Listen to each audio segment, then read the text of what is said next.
तो पिछले 2 वीडियोस में आपने एडमिशन ऑफ पार्टनर्स के प्रॉब्लम देखे। 4 क्वेश्चन हमने किए, चारों के चारों हैवी क्वेश्चन थे। हो सकता है कि उतने बड़े और हैवी क्वेश्चन ना आए, हो सकता है कि आपसे सीधा एक अकाउंट बनाने के लिए कहा जाए। एक बुनियादी बात आप ये समझो कि जब आपको कोई अकाउंट बनाने के लिए कहा जाता है तो आपने सीखा है अकाउंटिंग साइकिल, पहले होती है एंट्री और फिर होता है अकाउंट। ठीक है, तो सही तरीका तो क्या है कि पहले एंट्री करो फिर अकाउंट करो, लेकिन ये बात भी तो है ना कि फिर इसमें टाइम ज़्यादा लगेगा। तो कोशिश ये की जाती है कि भाई एक अकाउंटेंट को प्रैक्टिस कर करके सीधे ही अकाउंट बनाना आ जाए।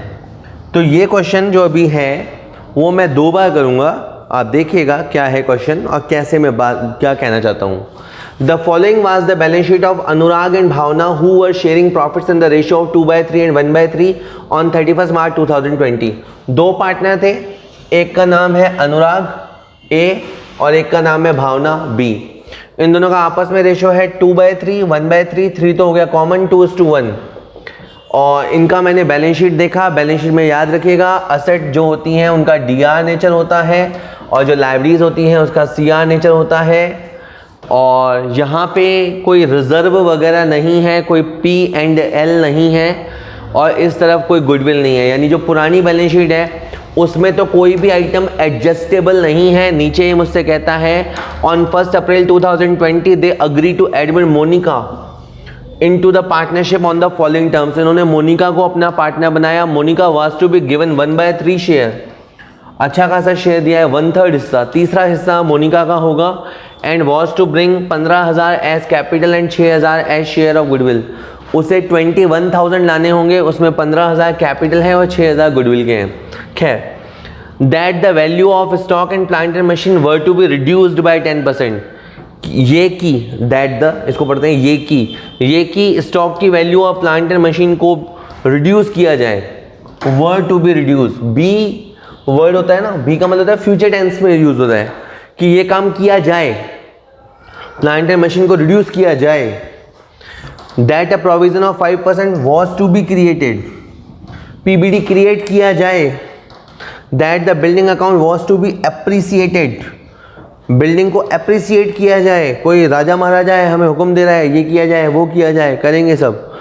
Investment worth ₹1,400।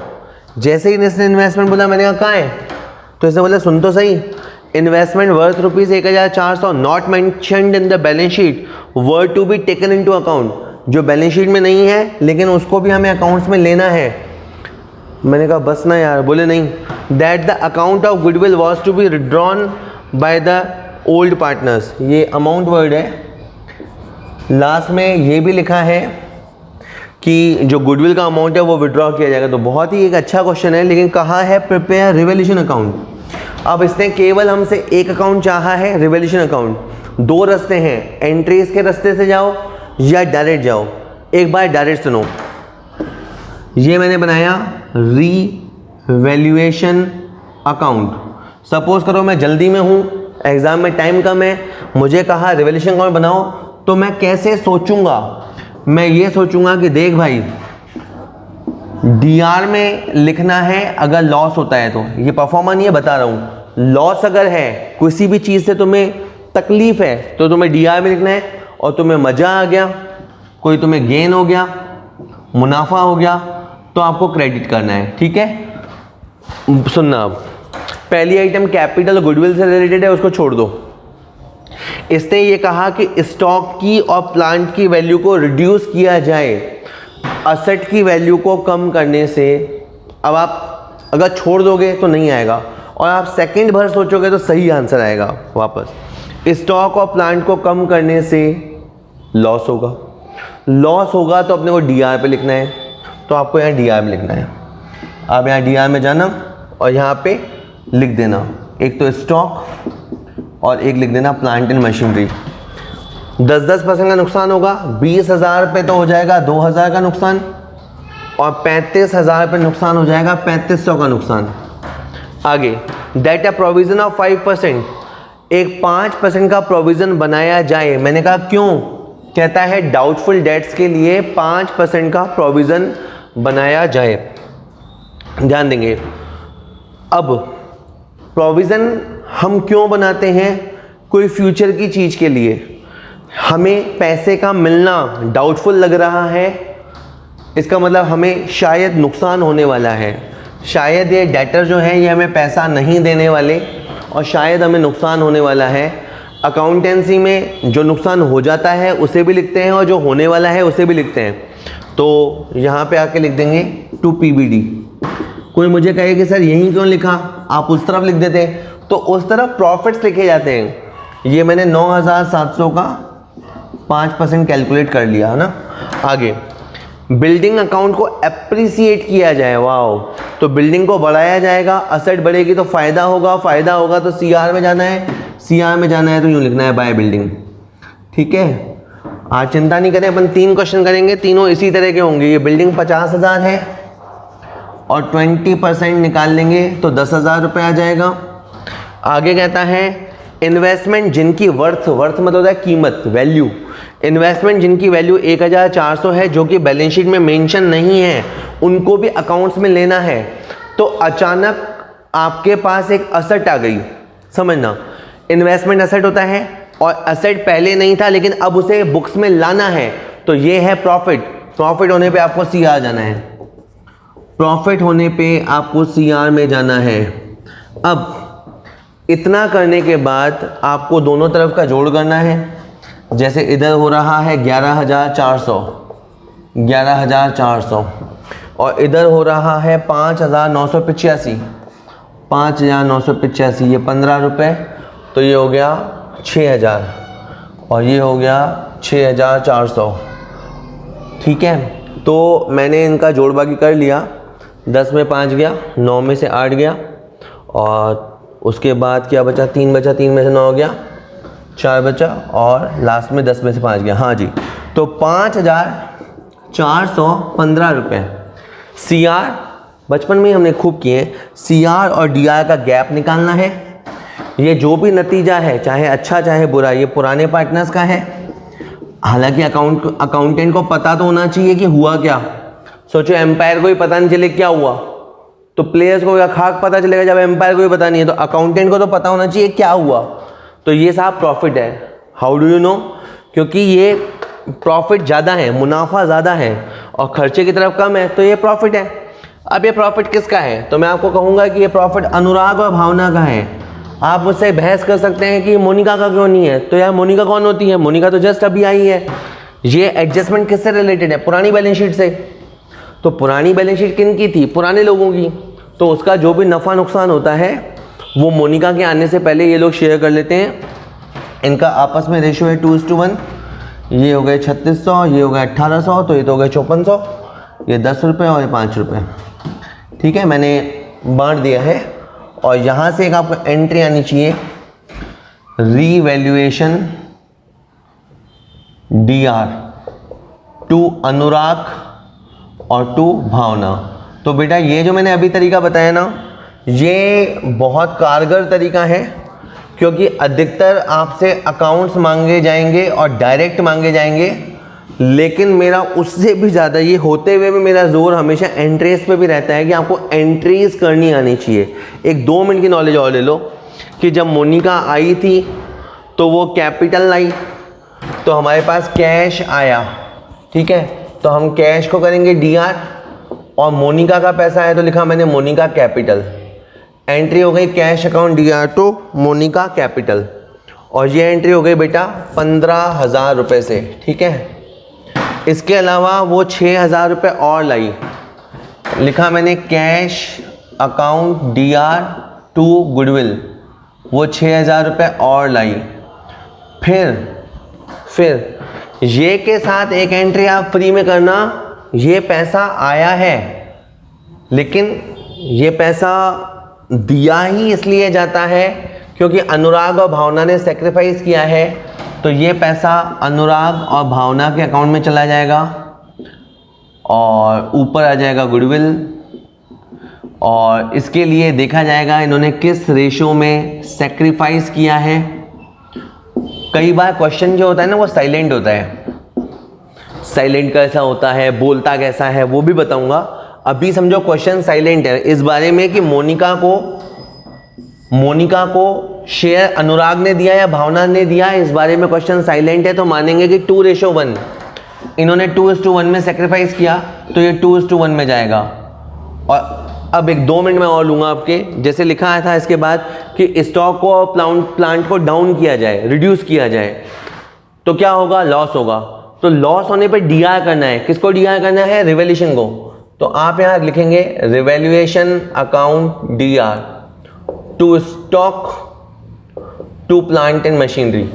आपको दोनों आना चाहिए, मेरा हमेशा जोर रहेगा कि आपको दोनों आना चाहिए, एंट्री तो आनी ही चाहिए और डायरेक्ट अकाउंट भी आना चाहिए। तो 20,000 रुपये पे निकाल देंगे 2,000 रुपया, और जो प्लांट है लाइक 35,000 का उस पर आ गया 3,500 रुपया।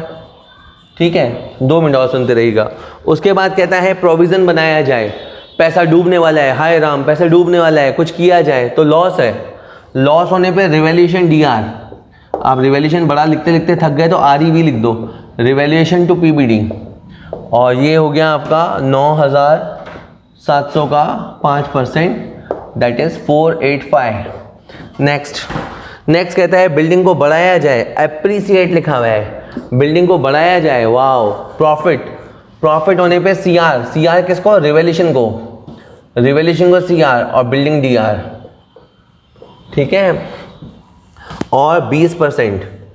जो होशियार बच्चे हैं ना वो जानते हैं कि जो बिल्डिंग होता है ना, सुनना पूरी बात, बिल्डिंग होता है वो असेट होता है, जो असेट होता है वो डीआर होता है, और अगर ये असेट बढ़ेगा तो ये डीआर ही होगा। हम बचपन में सीखते थे कि इस चीज़ का नेचर ये है, और जब नेचर के अनुकूल काम होता है, नेचर के फेवर में काम होता है तो वो प्लस होता है। मैं बीच में बोलता रहूँगा। इसके अलावा इन्वेस्टमेंट जो हमारी नॉलेज में नहीं थे उनको अकाउंट्स में लाया जाए, तो ये भी आपके लिए प्रॉफिट है। प्रॉफिट होने पे रिवैल्यूएशन सीआर आएगा, इन्वेस्टमेंट डीआर आएगा, इन्वेस्टमेंट टू रिवैल्यूएशन करके एंट्री लगेगी। ये सारी एंट्रियाँ मिलके इसमें जाती हैं, और इस अकाउंट से फिर नतीजा निकलता है, और नतीजे की एंट्री आपको ज़रूर से नोट करनी है। Revaluation account DR to A और बी, नतीजे वाली एंट्री ज़रूर से नोट करनी है। चलिए, हो गया है।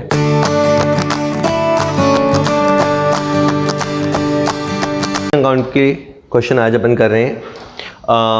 एक क्वेश्चन है, इसी पे बात करते हैं। Messrs Dalal, Banerjee and Malik in a firm sharing profit and losses in the ratio of 2:1। ठीक है, ये 3 लोग हैं, और इन दलाल, बैनर्जी और मलिक, और इनका रेशियो है आपस में 2:1। बैलेंस शीट गिवन है 31 मार्च 2020 को। बैलेंस शीट में जो बातें होती हैं उसके अलावा हमारे काम का जनरल रिजर्व है, इस पे ध्यान देना है। The partners have agree to take mister Mistry as a partner with effect from 1 April 2020। ये 31 मार्च का बैलेंस शीट है। उसके नेक्स्ट डे से हमने कहा कि भाई आप भी आ सकते हो ऑन द फॉलोइंग टर्म्स में है मिस्टर मिस्त्री शैल ब्रिंग 5,000 टुवर्ड्स हिज कैपिटल, कि भाई अगर आप आओगे तो ऐसे खाली हाथ मत आना, 5,000 कैपिटल के लाना। Value of stock should be increased, stock की वैल्यू को इंक्रीज किया जाएगा। इसके बाद जो क्वेश्चन आएगा उसकी लैंग्वेज बहुत टफ होगी, अभी इसको देख लो। इसमें लिखा है स्टॉक की वैल्यू को इंक्रीज किया जाए।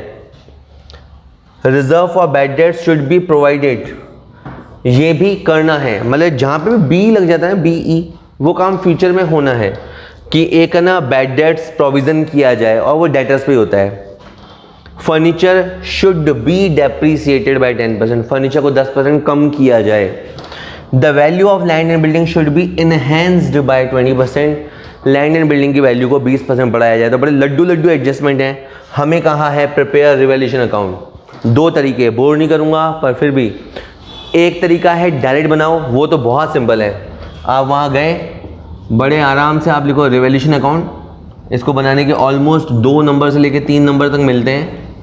अच्छी बात यह है कि इस चैप्टर में भी होता है, और जो एडमिशन के बाद रिटायरमेंट वाला चैप्टर आता है वहाँ पे भी होता है, बात ध्यान देंगे। इन्होंने जब कहा ना कि स्टॉक की वैल्यू को इंक्रीज किया जाए, कितने से, 2500 से। स्टॉक यानी आपका माल, उसकी वैल्यू को बढ़ाएंगे, प्रॉफिट होगा। प्रॉफिट होगा तो आप CR में चले जाना, CR की तरफ चले जाना और यहाँ लिख देना रीज़न, स्टॉक की वजह से 2500 का फ़ायदा हुआ। ठीक है भाई, चलो मैंने ऐसे ही तुम्हें समझाने के लिए बनाया अपवर्ड कि स्टॉक ऊपर गया इसलिए फ़ायदा हुआ। इसके बाद है बैड डेब्ट्स का प्रोविज़न। इसका मतलब है पैसा डूबने वाला है, 10% का मिलना डाउटफुल है तो हमारे लिए लॉस है। आप DR में आ जाना, DR में जाके लिख देना to PBD, provision for bad debts, और ये 5,500 का हो जाएगा 550, 10% के हिसाब से आपने प्रोविज़न बना दिया।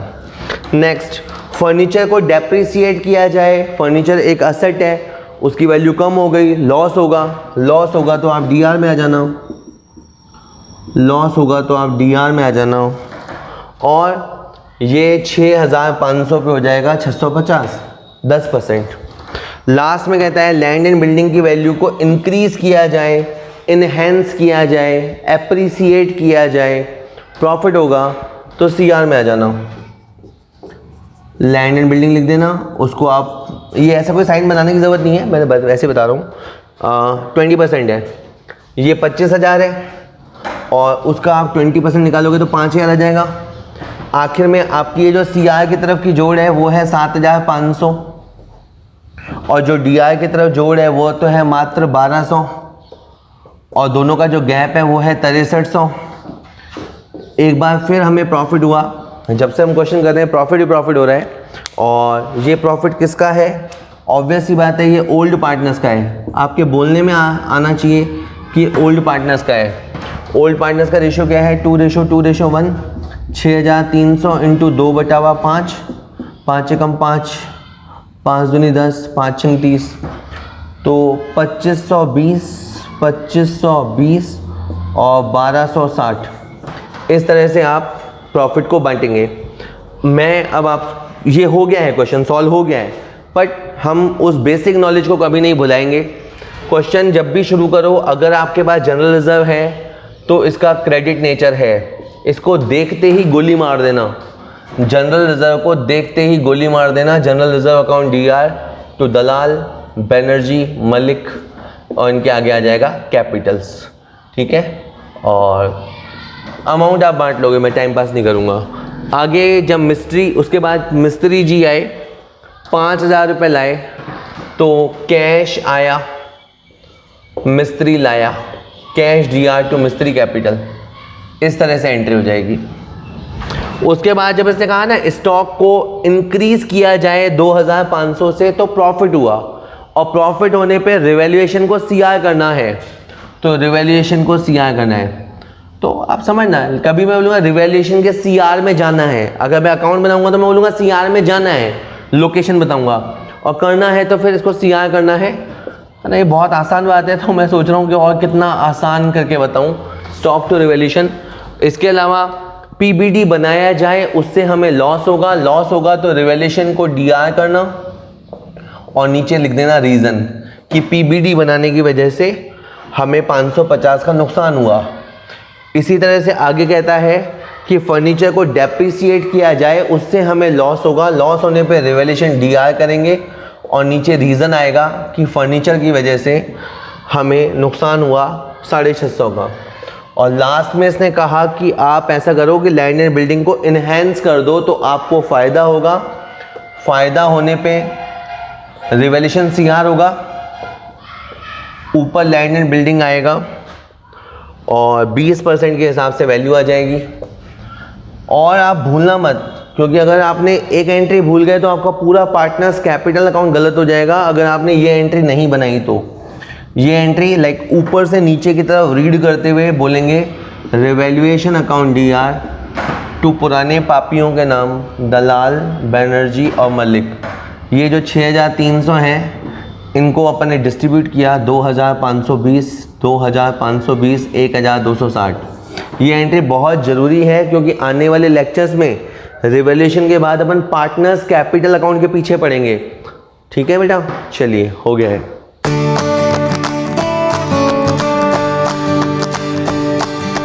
तो हमने क्या देखा कि जो गुडविल है वो है 24,000, जो सी का शेयर आया वो है 6,000 रुपए, यानी जब वो 30,000 लाया तो उसने क्या बोला कि 6000 तो मेरे गुडविल के हैं और बाकी मेरे कैपिटल के हैं। अब मैं आपको परेशान नहीं करता, मैं आपको क्वेश्चन में ले जाता हूँ जो अपना रिवैल्यूएशन का क्वेश्चन है।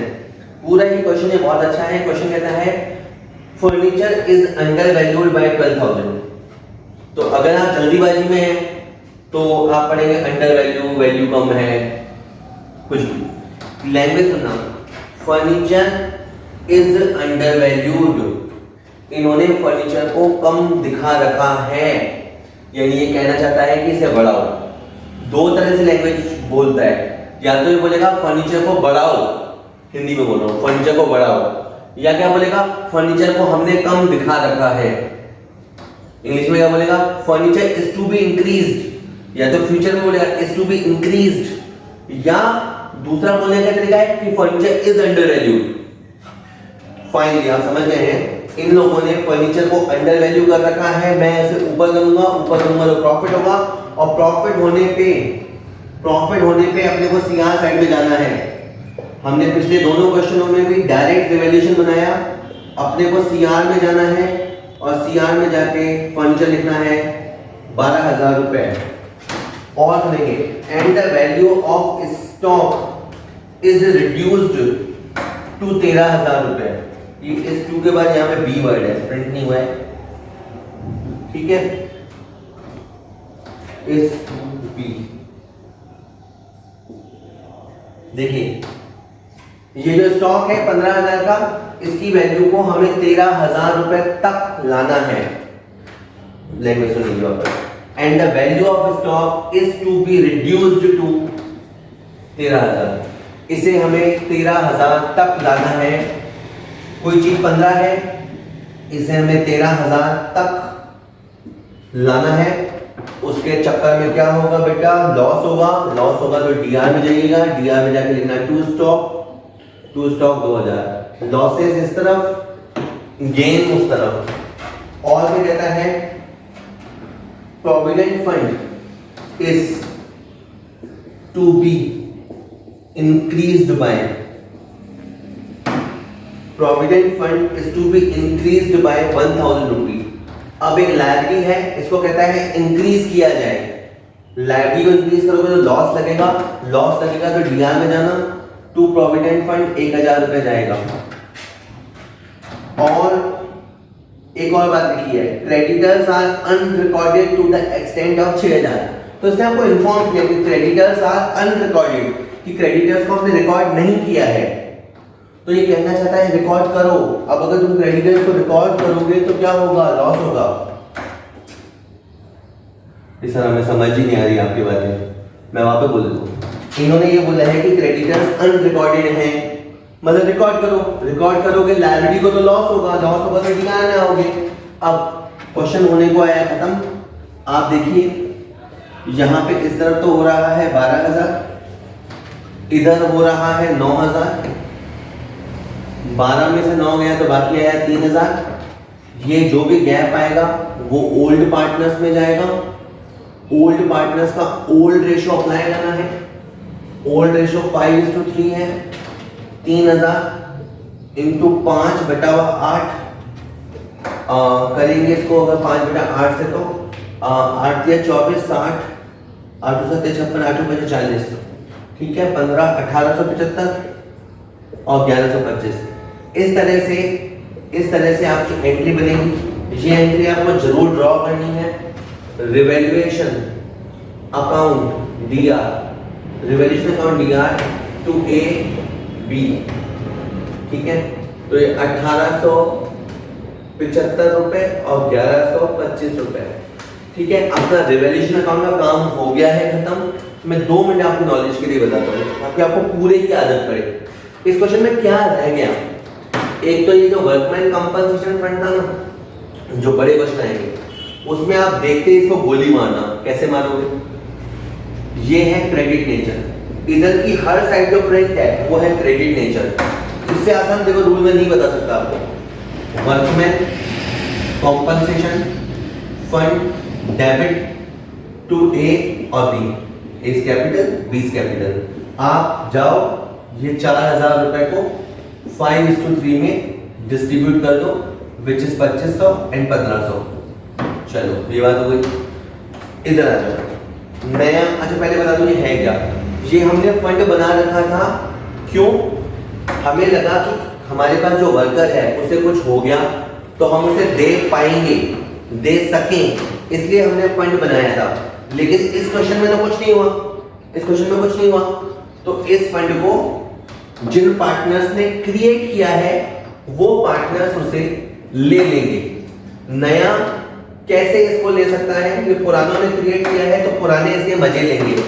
एक और बात, सी टोटल 30,000 रुपए लाया तो कैश आया, तो आपको लिखना है कैश अकाउंट लिया to C's capital to goodwill.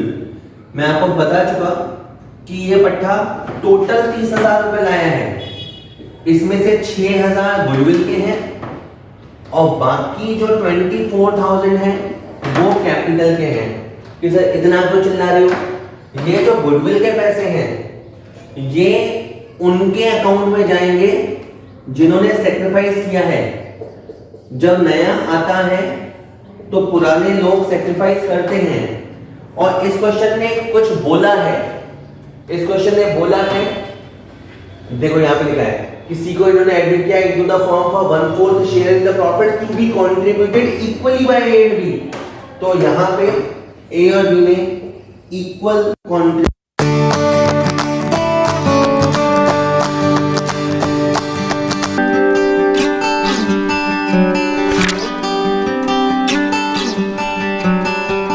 Most important advice मैं आपको ये दे सकता हूं based upon my understanding and experience कि कभी भी खाली मत रहो, कुछ भी करो। The moment you bring something in practice, either you will succeed in it or you will fail. So whether you succeed or you fail, you need to let it go and keep on building your practice. गलतियां करो but learn from it. सही काम करो लेकिन उसमें चिपके मत रहो कि मैंने पता नहीं क्या उखाड़ दिया, समझ गए? कि मैंने ये सही काम कर लिया, मेरी फैमिली में और जो लोग हैं वो नहीं कर पाए, व्हाटएवर, आपने टॉप कर दिया कहीं पर, तो अपनी ईगो को मत बढ़ाओ, ग्रो आउट ऑफ इट। सिर्फ वो स्टेबल है इस पूरी दुनिया में जो इस बदलती हुई दुनिया को यानी कि चेंज को एक्सेप्ट कर रहा है और उसके अकॉर्डिंग चेंज होता चला जा रहा है। उस चेंज होने को क्रिएटिविटी कहते हैं। सिचुएशन जब बदलती है उसके हिसाब से अपने आप को बदल लेना और बड़ी तेजी से बदल लेना ही क्रिएटिव थिंकिंग है। इससे कोई फर्क नहीं पड़ता कि आप क्या काम कर रहे हो क्या नहीं कर रहे हो। आपका बेसिक नेचर अगर खुश रहने का है तो आप कहीं भी खुश रह लोगे, और बेसिक नेचर दुखी रहने का है तो आपको कुछ भी दे दिया जाए, एक महल में भी ले आकर के बिठा दिया जाए, वहां भी रोते रहोगे कि क्या मेरे को महल में कैद कर दिया। अबे महल में है, कैद क्या होता है? समझ गए? और जिसका खुश रहने का है वो झुकी झोपड़ियों में भी खुश है, गणपति डांस में दे धनाधन नाच रहा है, मस्त होते हैं ऐसे लोग। कभी देखना आप, मतलब जिसका मस्त रहने का नेचर है वो मस्त ही है, और जिसका दुखी रहने का है वो कुछ भी उसको मिल जाए, कुछ भी वो कर ले, वो दुखी ही रहेगा। तो आपको देखना है कि मेरे को अपना बेसिक नेचर कैसा बनाना है। अपनी इंटेंशंस हमेशा सही रखनी, honesty most important. Communication skills में इससे बड़ी चीज और क्या होगी?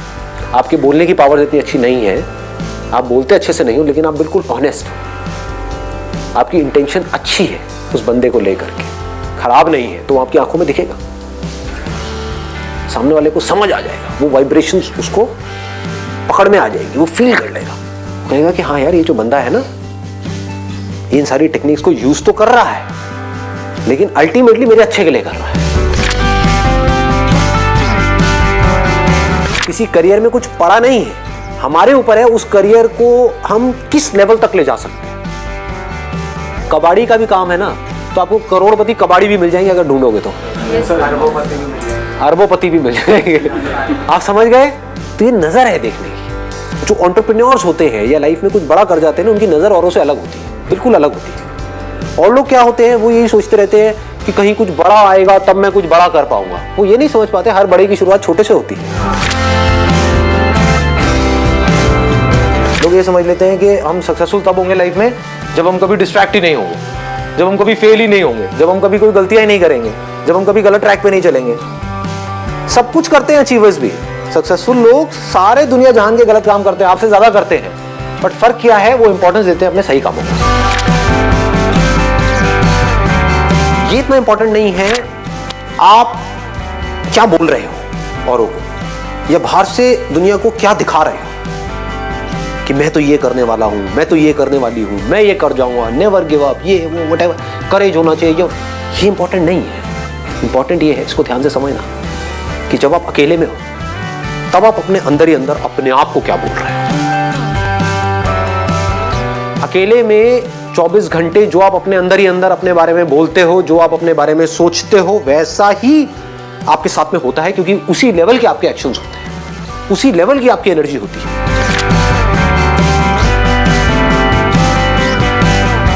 आई गो बाय माई चॉइस, या तो मैं किसी काम को करूंगा ही नहीं, but if I choose to do something then फिर मेरे लिए फेलियर कोई ऑप्शन नहीं रहेगा। फॉर एग्जाम्पल, आपकी बात सुन करके नहीं, लेकिन किसी दिन मेरे अंदर से ही आ गया कि मुझे स्टैंड अप कॉमेडियन बनना है, तो किसी का बाप भी नहीं रोक सकता। अब कैसे नहीं रोक सकता? अब आप कहोगे नहीं नहीं हम तो रोक देंगे जी, हम हंसेंगे नहीं।